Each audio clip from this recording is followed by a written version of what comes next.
So I had a client come in this week for Bike Fit, and something interesting came up. And that's what this video is about, is just this issue having to do with cadence that was brought up throughout this Bike Fit. This client came to me with some pretty significant saddle discomfort as well as some hand pain.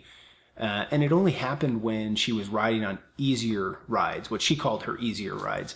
After doing the usual introductory things like an off-the-bike assessment and that sort of thing, once I got her up on the bike, I noticed that she started to pedal for the first few capture periods at about 92, 93 RPM. However, after a little bit of riding, after maybe onto the fourth and fifth capture period, she really settled in closer to 100. And this is when I started to see some issues with her pelvic motion and also the amount of pressure she was putting on her saddle. The saddle pressure analysis was actually getting worse as she sped up. So mechanically, how this works is when we're on a bike, obviously, because the seat angle is at, generally from 72 to 75 degrees, somewhere in there, our hips are essentially behind our feet, but they're also, of course, above our feet because our saddle is above there. And what this does then is, as we're pedaling, because the pedals are now in front of us and below us,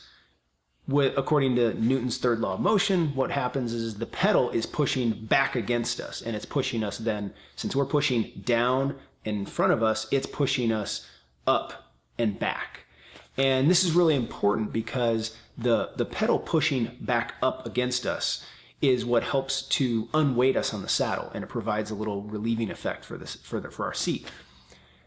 It also is pushing us back and maintaining us from keeping us from sliding forward on the saddle, translating forward, but it also keeps the pelvis itself from rolling forward. And when we roll forward, then we put more sensitive tissues of the perineum in contact with the saddle. And so this fit really well, in particular with this client, because when we are on easier terrain, and we're going for this, what I would say is a exceptionally high cadence, upwards of, like I said, about 100 RPM, we have less force on the pedals. And when we have less force that we're pushing down with, the pedal is then pushing back up against us with less force as well. And so we're not getting the unweighting off the saddle, and we're not getting the pelvis pushed back, translated posteriorly on the saddle, nor is it being rotated posteriorly. Now, a lot of people will ask, then what is the correct cadence? And there's really no one single number for anybody. And in my experience doing this for a number of years,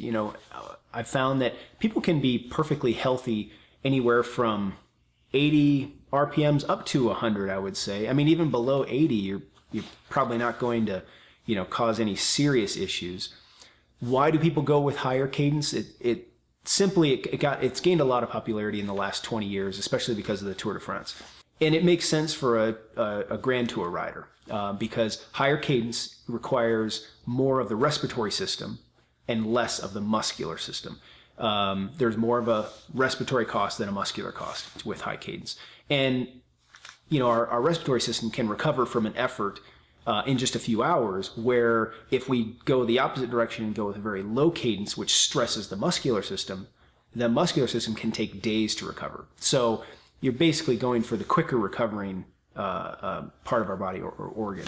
This makes, like I said, a lot of sense for a Grand Tour rider, but doesn't necessarily work for a recreational cyclist. It's fine to work on increasing your cadence to some degree, because that may be, that just may be a goal you have to become more efficient at higher cadences, but there definitely is diminishing returns. So really, you don't need to get caught up into doing exceptionally high cadences.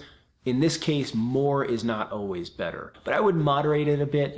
If you feel like you're pedaling kind of on lower cadence, if let's say you're hitting like mid to low 80s, 83, 84, something like that, try and go just a few RPM at a time. That's it for now. Thanks for watching.